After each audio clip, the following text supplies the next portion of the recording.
ते फक्त प्रतीक्षामुळे. प्राची तू तर गप्पच बस. तुला आणि क्षितिजा सगळं माहिती होतं माझ्याबद्दल. माझं लग्न ठरलं, माझं लग्न झालं आणि लग्न होऊन सगळं संपलं. तू का बोलली नाही त्याला?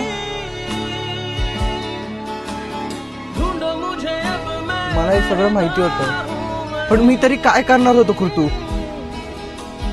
माझ्या घरची परिस्थिती आणि असलेल्या जबाबदाऱ्यांनी मला तुझं कधी होऊच नाही दिलं. जाऊ दे आता, या बोलण्याला काय अर्थ आहे? वेळ निघून गेली. तू माझ्याशी लग्न करशील?